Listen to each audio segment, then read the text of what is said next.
ವೀಕ್ಷಕರೇ, ಇವತ್ತು ಇಡೀ ದೇಶವೇ ಸಂಭ್ರಮ ಪಡುವಂಥ ಒಂದು ದಿನ. ಯಾಕೆ ಅಂತ ಹೇಳಿದ್ರೆ, ಇದೇ ಒಂದು ವರ್ಷದ ಹಿಂದೆ ಅಂದರೆ ಇಂಗ್ಲಿಷ್ ಕ್ಯಾಲೆಂಡರ್ ಪ್ರಕಾರವಾಗಿ ನಾವು ನೋಡ್ತಾ ಹೋದರೆ, ಹೋದ ವರ್ಷ ಇವತ್ತಿನ ದಿನ ಪ್ರಧಾನಿ ನರೇಂದ್ರ ಮೋದಿಗಳು ರಾಮಲಲ್ಲನನ್ನು ಅಯೋಧ್ಯೆಯಲ್ಲಿ ಪ್ರತಿಷ್ಠಾಪನೆ ಮಾಡಿದಂಥ ಒಂದು ಪುಣ್ಯ ದಿನ.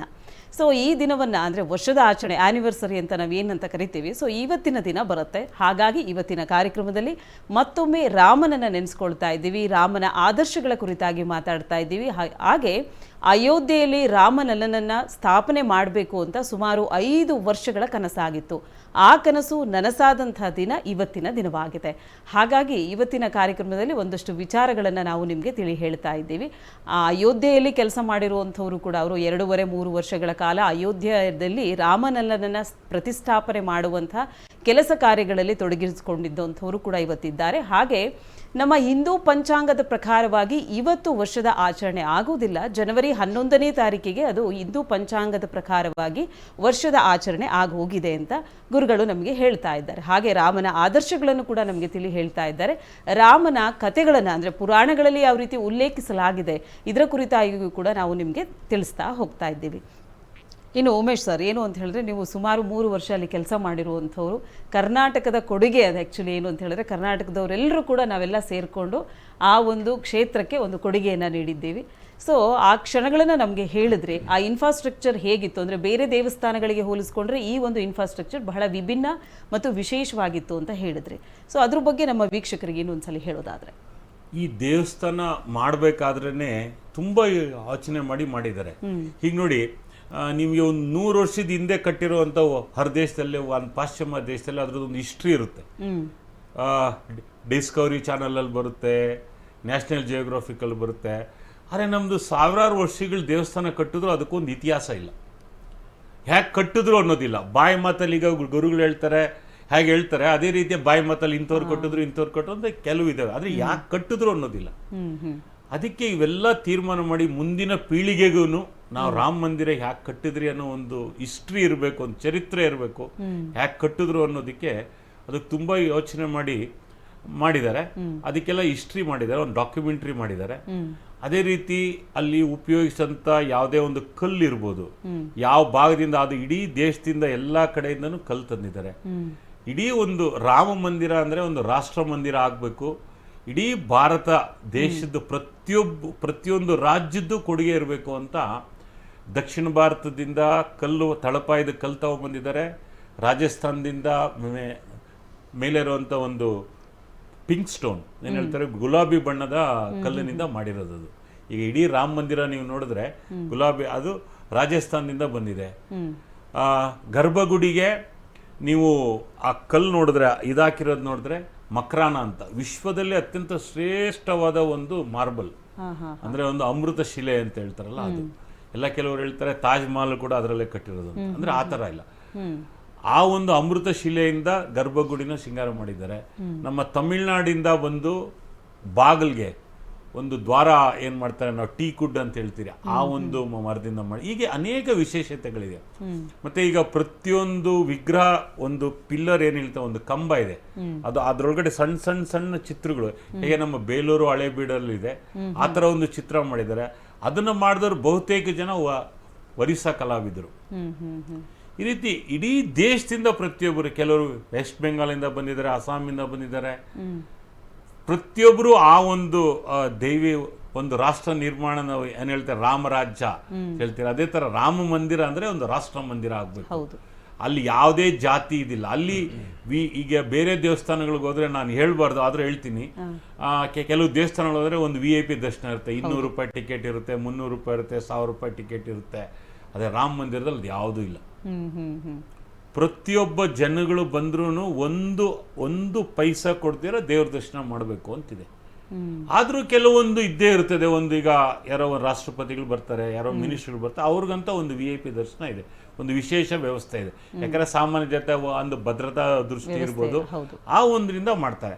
ಮತ್ತೆ ಎಷ್ಟೇ ಜನ ಸಂದಣಿ ಆದ್ರೂ ಸಹ ಆರಾಮಾಗಿ ಒಂದು ಶ್ರದ್ಧೆಯಿಂದ ಆ ದೇವಸ್ಥಾನದ ಒಳಗಡೆ ಹೋಗಿ, ಇಡೀ ದೇವಸ್ಥಾನ ಪ್ರಾಂಗಣ ಸುಮಾರು 6.5 ಎಕರೆನಲ್ಲಿ ದೇವಸ್ಥಾನ ಇದೆ, ನೋಡ್ಕೊಂಡು ಆಚೆ ಬರ್ಬೋದು. ಅದರಲ್ಲಿ ಹೋಗ್ಲಿಕ್ಕೆ 2 ದ್ವಾರ ಇದೆ, 2 ಲೈನ್ ಇದೆ, ಇದು ಆಚೆ ಬರೋದಕ್ಕೂ 2 ಕ್ಯೂ ಇದೆ. ಹೇಗೆ ನಾವು ತಿರುಪತಿಯಲ್ಲಿ ಒಂದು ಬಾಗ್ಲಲ್ಲಿ ಹೋದ್ರೆ ಅದೇ ಬಾಗ್ಲಲ್ಲಿ ವಾಪಸ್ ಬರಬೇಕಾದ್ರೆ ನಮಗೆಲ್ಲ ತೊಂದರೆಗಳತ್ತೆ. ಇದನ್ನೆಲ್ಲ ಅಧ್ಯಯನ ಮಾಡಿ ಸಾಮಾನ್ಯ ನಾಗರಿಕರು ಕೂಡ ಬಂದರೂ ಸಹ ಒಂದು ದೈವಿ ಭಕ್ತಿಯಿಂದ ಆ ಒಂದು ರಾಮ ಮೂರ್ತಿನ ಒಂದು ಮಾಡಬೇಕು ಅಂತ. ಈಗ ಇನ್ನೊಂದು ಕೆಲವೇ ದಿನಗಳಲ್ಲಿ ರಾಮ್ ದರ್ಬಾರ್ ಕೂಡ 2ನೇ ಮಾಡಿನಲ್ಲಿ ಆಗುತ್ತೆ. ಅದು ಇದರಿಂದ ಇಡೀ ಈಗಾಗಲೇ ನಾವು ಪತ್ರಿಕೆಗಳಲ್ಲಿ ಟಿವಿನಲ್ಲಿ ಓದಿದ್ದೀರಿ. ಈಗ ಅತಿ ಹೆಚ್ಚು ಶಾರ್ಟ್ ಟೈಮಲ್ಲಿ ಅಂದರೆ ಅತ್ಯಂತ ಸ್ವಲ್ಪ ದಿವಸದಲ್ಲಿ ಹೆಚ್ಚು ಆಕರ್ಷಣೆ ಪಡೆದಿರೋದು ಯಾವುದಾದ್ರೂ ಒಂದು ದೇವಸ್ಥಾನ ಅಂದರೆ ಅದು ರಾಮ ಮಂದಿರ. ರಾಮ ಮಂದಿರಕ್ಕೆ ಬರೀ ನಮ್ಮ ದೇಶದಿಂದ ಬರ್ತಾ ಇಲ್ಲ, ಹೊರ ದೇಶಗಳಿಂದನೂ ಸುಮಾರು ಜನ ಬರ್ತಿದ್ದಾರೆ. ಅದರಿಂದ ಅಲ್ಲಿ ಭಕ್ತಾದಿಗಳಿಗೆ ರಾಮನ ದರ್ಶನ ಮಾಡೋದಿರ್ಬೋದು, ಪ್ರತಿಯೊಂದು ಯಾವುದೇ ಒಂದು ಆತಂಕ ಇಲ್ದಿರ. ಈಗ ನಿಮಗೆ ಗೊತ್ತಿದೆ ರಾಮ ಮಂದಿರಕ್ಕೆ ಎಷ್ಟೊಂದು ಭದ್ರತೆ ಇತ್ತು, ಅಲ್ಲಿ ಅಯೋಧ್ಯೆಗೆ ಯಾವ ರೀತಿ ಭದ್ರತೆ ಇತ್ತು ಅಂತ. ನಾವು 2020-21ರಲ್ಲಿ ಆದಾಗ ಇಡೀ ಅಯೋಧ್ಯೆ ಅಂದರೆ CRPF ಸುಮಾರು 2700 ಜನ ವಿತ್ ಗನ್ಮೆನ್ಸ್ ಇರೋರು ಇಡೀ ನಮ್ಮ ಒಂದು ಅಯೋಧ್ಯ ಅದೇನಿತ್ತು ಆವಾಗ. ಆ ರೀತಿಯ ಒಂದು ಭದ್ರತೆ ದೃಷ್ಟಿಯಿಂದನೂ ಪ್ರತಿಯೊಂದೂ, ಅದರಲ್ಲೂ ಆ ಉತ್ತರ ಪ್ರದೇಶದ ಮುಖ್ಯಮಂತ್ರಿಗಳಾದಂತಹ ಯೋಗಿ ಆದಿತ್ಯನಾಥ್ ಅವರು ಮುಖ್ಯಮಂತ್ರಿಗಳನ್ನೋದಕ್ಕಿಂತ ಒಂದು ಗುರುಗಳಂತ ಹೇಳ್ಬೋದು. ಅವ್ರಿಗೆ ಆ ದೇವಸ್ಥಾನ ಅಂದರೆ ಒಂದು ಭಕ್ತಿ, ಅದು ಯಾವ ರೀತಿ ಮಾಡಬೇಕು ಅಂತ ಅವರು ಒಂದು ಕನಸು, ಅವ್ರ ಕನಸು ನನಸು ಮಾಡ್ಕೊಂಡು ತುಂಬ ಸಹಕಾರ ಕೊಟ್ಟಿದ್ದಾರೆ. ಅದರಲ್ಲಂತೂ ಅವರಂತೂ ಪ್ರತಿಯೊಂದು ಸಹಕಾರನ ಇರ್ಬೋದು. ಈಗ ಗುರುಗಳು ಹೇಳ್ತಿದ್ರು, ನಾವು ಸಂವಿಧಾನ ಪ್ರಕಾರನೇ ನಾವು ರಾಮ ಮಂದಿರನ ಕಟ್ಟಿ, ಅದೇ ರೀತಿ ಅಯೋಧ್ಯೆ ಏನು ಒಂದು ನಮ್ಮಲ್ಲಿ ಹೇಗೆ BDA ಇದೆ, ಅದರ ಥರ ಅಯೋಧ್ಯ ಡೆವಲಪ್ಮೆಂಟ್ ಅಥಾರಿಟಿ ಅಂತಿದೆ, ಅಲ್ಲಿಂದ ಪ್ಲಾನ್ ಅಪ್ರೂವಲ್ ತೊಗೊಂಡೇ ಮಾಡಿರೋದು. ಈ ರೀತಿ ಪ್ರತಿಯೊಂದು ಮಾಡಬೇಕಾದ್ರೂ ನಮ್ಮ ಸಂವಿಧಾನ ಕಾನೂನು ರೀತಿಯಲ್ಲಿ ಆ ಒಂದು ರಾಜ್ಯದ ಏನು ಕಾನೂನಿದೆ ಆ ರೀತಿ. ನಿಮಗೆ ಒಂದಿರ್ಬೋದು GSTನಲ್ಲಿ ಈಗ ಕೆಲವರೆಲ್ಲ ಹೇಳ್ತಾರೆ ರಾಮ ಮಂದಿರ ಕಟ್ಟಬೇಕಾದ್ರೆ ಅವ್ರು ಸರ್ಕಾರದವ್ರು ದುಡ್ಡು ಖರ್ಚು ಮಾಡಿದ್ದಾರೆ, ಖಂಡಿತ ಇಲ್ಲ. ಪ್ರತಿಯೊಬ್ಬ ಭಾರತೀಯ ಕೊಟ್ಟಂತ ಇದರಲ್ಲಿ ನಿಮ್ಗೆ ಒಂದು ವಿಷಯ ಹೇಳಲಿಕ್ಕೆ ಇಷ್ಟಪಡ್ತೀನಿ. ನನಗೆ ತಿಳಿದಾಗೆ ನಾವಲ್ಲಿ ಕೆಲಸ ಮಾಡಿದಂಥ GST ಏನಿದೆ, ರಾಮ ಮಂದಿರದಿಂದ ಉತ್ತರ ಪ್ರದೇಶ ಸರ್ಕಾರಕ್ಕೆ ಮತ್ತೆ ಭಾರತ ಸರ್ಕಾರಕ್ಕೆ ಏನು ಸ್ಟೇಟ್ GST ಇರ್ತದೆ, ಸೆಂಟ್ರಲ್ GST ಇರ್ತದೆ, ಸುಮಾರು ಒಂದೊಂದು ಇದಕ್ಕೆ 300 ಕೋಟಿಗೂ ಹೆಚ್ಚು GST ಸಿಕ್ಕಿರ್ಬೋದು ಅವ್ರಿಗೆ. ಒಂದೇ ಒಂದು ಯಾವುದೂ ಬಿಲ್ ಇಲ್ದಿರ ಕೆಲಸ ಮಾಡಲ್ಲ ಅಲ್ಲಿ ಈ ರೀತಿ. ಯಾಕಂದ್ರೆ ದುಡ್ಡಂದ್ರೆ ದಾನಿಗಳು ಕೊಟ್ಟಿರೋದಲ್ಲ, ಜನಸಾಮಾನ್ಯಂದು 1 ರೂಪಾಯಿನೂ ಕೂಡ ಅಲ್ಲಿ ವ್ಯತ್ಯಾಸ ಆಗಬಾರ್ದು ರೀತಿಯಲ್ಲಿ ಮಾಡ್ತಾ ಇದ್ದಾರೆ. ಮುಂದಿನ ದಿನಗಳಲ್ಲಿ ಏನು ಇಡೀ ದೇಶದಿಂದ ಭಕ್ತಾದಿಗಳು ಬರ್ತಾರೆ, ಅವ್ರಿಗೆಲ್ಲ ಒಂದು ಛತ್ರದ ವ್ಯವಸ್ಥೆ ಇರ್ಬೋದು, ಒಂದು ಧರ್ಮಶಾಲೆಗಳಂತ ಹೇಳ್ತಾರೆ, ಒಂದು ಎಲ್ಲ ಬರೋರಿಗೆ ಇದು ಅನ್ನ ಸಂತರ್ಪಣೆ ಮಾಡೋದಕ್ಕೆ ಎಲ್ಲ ವ್ಯವಸ್ಥೆಗಳಾಗ್ತಿದ್ದಾವೆ. ಅದಿನ್ನೂ ಸ್ವಲ್ಪ ಸಮಯ ಹಿಡಿಯುತ್ತೆ. ಪೂರ್ತಿ ಅದೊಂದು ಸುಮಾರು 68 ಪ್ಲಸ್ ಒಂದು 70 ಎಕರೆ ಜಾಗ, 72 ಎಕರೆ ಜಾಗ ಅಲ್ಲಿ ತುಂಬಾ ಬರ್ತಾ ಇದೆ. 6 ಮಂಟಪ ಬರ್ತಾ ಇದೆ. ಈಗ ಒಂದು ರಾಮ ಮಂದಿರ ಆಗಿದೆ. ರಾಮನ ಮಂದಿರದ ಸುತ್ತ ನಾವೇನ್ ಹೇಳ್ತೀವಿ ಪ್ರಾಂಗಣ ಅಂತ ಹೇಳ್ತೀವಿ, ಪರ್ಕೋಟ ಅಂತ. ಸುಮಾರು ಅದ್ರ ಸುತ್ತಳತೆ ಬಂದು 800 ಮೀಟರ್ ಇರ್ತದೆ. ಆ ಒಂದು ಕೆಲಸ ನಡೀತಿದೆ. ಈಗ ಎಲ್ಲ ಪೂರ್ಣ ಆಗೋದು ಇನ್ನೊಂದು ಈ ವರ್ಷ ಕೊನೆಯಲ್ಲಿ ಆಗ್ಬಿಡುತ್ತೆ. ಅದೇ ಇನ್ನೂ ಅದ್ಭುತವಾಗಿ ಇನ್ನೂ ಸುಂದರವಾಗಿರ್ತದೆ.